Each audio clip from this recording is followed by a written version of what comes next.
आज हम बात करने जा रहे हैं MCQs कैसे लगाएं। आज का जो स्पेशल क्लास है वो इसी बात पे है कि हमें MCQs कैसे तैयार करना है, ऑब्जेक्टिव क्वेश्चन कैसे बनाना है। बहुत सारे बच्चों को ये आता है ऑब्जेक्टिव बनाना क्योंकि वो लोग प्रैक्टिस में रहते हैं, पर बहुत सारे बच्चे ऐसे होते हैं जो प्रैक्टिस में बिल्कुल नहीं होते हैं और उन्हें ये बिल्कुल भी नहीं पता होता है कि हम मल्टीपल चॉइस क्वेश्चन किस तरीके से करते हैं। 4 ऑप्शन में से हम एक ऑप्शन सही कैसे ढूंढें या 3 ऑप्शन जो है वो गलत है, वो हमको कैसे पता चलेगा। तो आज की जो क्लास है वो इसी बात पे है कि हम MCQs कैसे बनाते हैं। देखिए, मल्टीपल चॉइस क्वेश्चन में आपके पास 4 ऑप्शन हैं। तो एक बहुत ज़रूरी चीज़ ये है कि यदि हम 4 ऑप्शन वाले क्वेश्चन पे जाते हैं, यदि हम ऑब्जेक्टिव क्वेश्चन पे जा रहे हैं, तो बनाने का जो तरीका है, क्योंकि हमको टाइम मैनेजमेंट भी करना है, टाइम को भी लेके चलना है, बहुत ज़्यादा टाइम नहीं लेना है, तो बनाने का जो तरीका है वो थोड़ा सा अलग रहता है। MCQs के लिए आपको थोड़ी सी अलग प्लानिंग करनी होती है, थोड़ी सी अलग प्रैक्टिस करनी होती है। MCQs बनाने के लिए सबसे ज़रूरी चीज़ है कि आपको प्रैक्टिस में रहना है। यदि आप कोई भी प्रतियोगी परीक्षा देते हो, यदि आप नीट, JEE या किसी भी कॉम्पिटिटिव एग्ज़ाम में आप जा रहे हो, क्योंकि जितने कॉम्पिटिटिव एग्ज़ाम हैं लगभग सभी कॉम्पिटिटिव एग्ज़ाम ऐसे होते हैं जिसमें इनिशियल फेज़ पे आपको MCQs लगाने पड़ेंगे, मल्टीपल चॉइस क्वेश्चन आपको बनाना पड़ेगा। ठीक है, तो हम बात करते हैं इसी क्लास में कि हम मल्टीपल चॉइस क्वेश्चन किस तरीके से बना सकते हैं। देखिए, मेरे पास एक क्वेश्चन है कि टेम्परेचर इंक्रीज़ करने से क्या होता है। यदि मैं बात करता हूँ रेजिस्टेंस के बारे में कि जो हमारा रेजिस्टेंस होता है वो किस तरीके से वेरी करता है, तो एक सिंपल सा क्वेश्चन है, बहुत सिंपल क्वेश्चन है, बहुत टफ नहीं है। सिंपल क्वेश्चन से बात करते हैं कि टेम्परेचर इंक्रीज़ करने से क्या होगा। ठीक है, तो इसमें 4 ऑप्शन है। पहला ऑप्शन ये है कि टेम्परेचर इंक्रीज़ करने से रेजिस्टेंस इंक्रीज़ होगा। दूसरा ऑप्शन है टेम्परेचर इंक्रीज़ करने से रेजिस्टेंस डिक्रीज़ होगा। तीसरा ऑप्शन है रेजिस्टेंस कांस्टेंट होगा और चौथा ऑप्शन है नन ऑफ द एबव।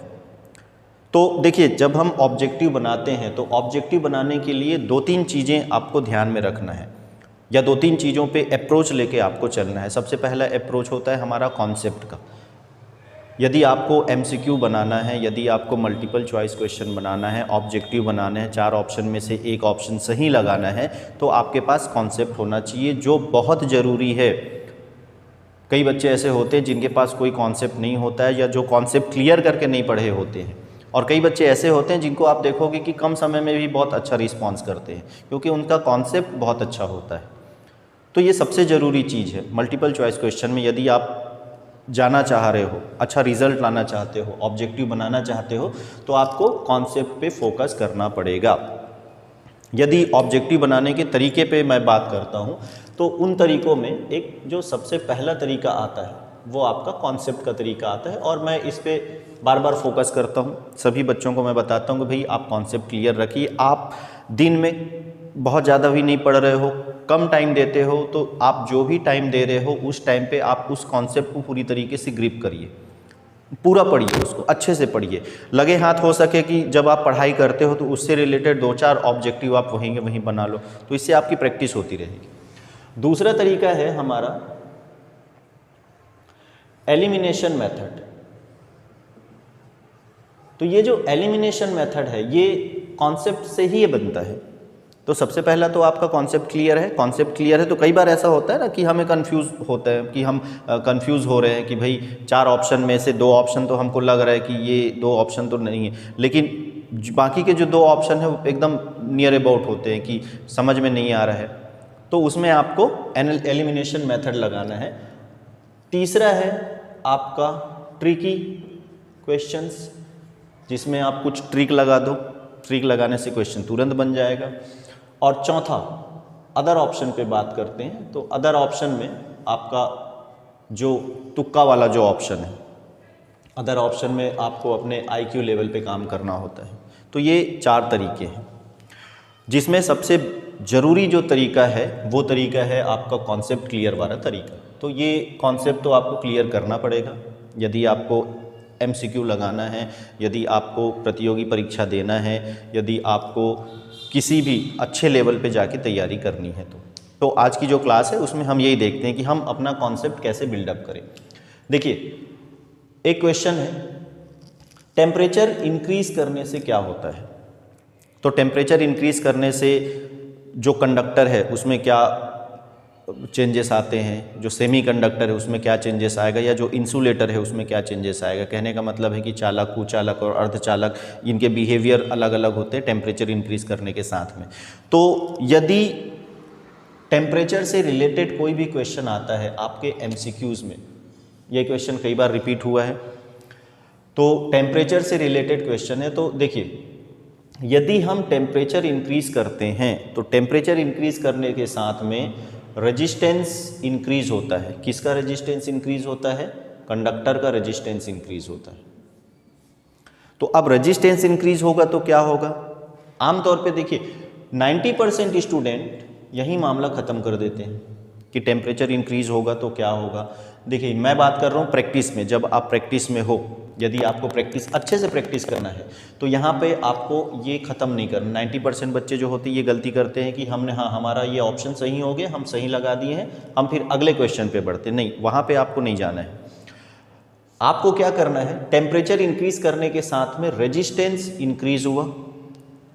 अब आपको इसके आगे सोचना है कि रेजिस्टेंस इंक्रीज होने से फिर क्या होगा।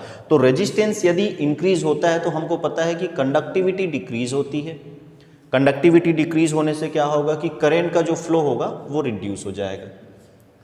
एक चीज़ ये हो गया है। तो अब यदि आपके पास अगला एमसीक्यू ये बन जाता है कि टेम्परेचर इंक्रीज करने से क्या होगा, तो एक ऑप्शन होगा कि कंडक्टिविटी डिक्रीज हो जाती है, एक ऑप्शन ये होगा कि हमारा करंट डिक्रीज हो जाता है, एक ऑप्शन ये भी हो सकता है कि हीट ज़्यादा होता है, हीट लॉस ज़्यादा होता है। तो देखिए टेम्परेचर के साथ में ये सारे रिलेशन मैंने पढ़ डाले, तो मेरा यहाँ पे ये कॉन्सेप्ट पूरा क्लियर हो गया है। दूसरी चीज़, दूसरे ऑप्शन पे मैं आऊँ कि टेम्परेचर इंक्रीज करने के साथ में रेजिस्टेंस डिक्रीज होता है, तो क्या ये सही है? हाँ, ये सही है। ये सेमीकंडक्टर के केस में सही है। तो एक हमको इस बारे में भी सोचना पड़ेगा कि टेम्परेचर इंक्रीज करने के साथ में, देखिए क्वेश्चन आपका एक ही है और इसी एक क्वेश्चन पे मैं अलग अलग कॉन्सेप्ट पे बात कर रहा हूँ। इसी एक क्वेश्चन पे हम चलते हैं कि हम चारों ऑप्शन पे कैसे सोचें। तो ये दो ऑप्शन हो गए। सेमीकंडक्टर जो होता है, सेमीकंडक्टर में हमारा रेजिस्टेंस डिक्रीज होता है। तो सेमीकंडक्टर में रेजिस्टेंस क्यों डिक्रीज होता है? क्योंकि इलेक्ट्रॉन होल पेयर जनरेट होते हैं, इसकी वजह से उसकी कंडक्टिविटी बढ़ जाती है। ठीक है, तो ये याद रखना है। रेजिस्टेंस कांस्टेंट होता है, तो टेम्परेचर के साथ में जो रेजिस्टेंस का जो हिसाब किताब बैठ रहा है वो ऐसा है कि या तो रेजिस्टेंस इंक्रीज होगा जो कंडक्टर के केस में है, या तो रेजिस्टेंस डिक्रीज होगा जो सेमीकंडक्टर के केस में है। रेजिस्टेंस कांस्टेंट नहीं होगा टेम्परेचर के साथ में। जब हम इंसुलेटर की बात करते हैं तो इंसुलेटर का रेजिस्टेंस बहुत हाई होता है, इनफाइनाइट के आसपास मान लेते हैं आइडियल इंसुलेटर के केस में। तो ये रिलेशन सही नहीं है, नन ऑफ दिस भी सही नहीं है।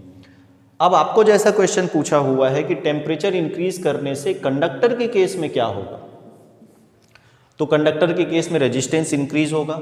यदि क्वेश्चन ये पूछता है कि टेम्परेचर इंक्रीज करने से सेमीकंडक्टर के केस में क्या होगा, तो सेमीकंडक्टर के केस में रेजिस्टेंस डिक्रीज होगा। देखिए ये तरीका है आपके ऑब्जेक्टिव लगाने का।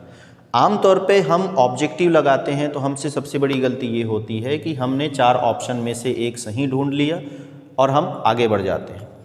हमें ऐसा नहीं करना है। आप आराम से ऑब्जेक्टिव लगाइए, एक एक ऑप्शन पे बहुत आराम से सोचना है, और जब ये तरीका आप करने लगोगे तो आपको समझ में आएगा कि आप सिर्फ एक क्वेश्चन नहीं बना रहे हो, आप चार क्वेश्चन बनाते हो कि चारों ऑप्शन पे आपने सोचा।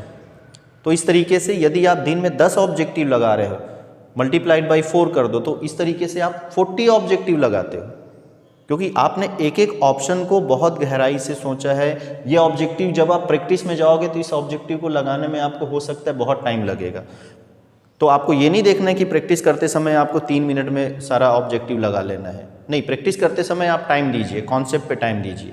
वो तो आपके 2 या 3 मिनट या 4 मिनट का जो समय है वो तो आपके एग्ज़ाम के लिए है। तो आपको एग्ज़ाम में नहीं सोचना पड़ेगा, आपको प्रैक्टिस करते समय सोचना पड़ेगा, बहुत अच्छे से सोचना पड़ेगा, डीपली सोचना पड़ेगा।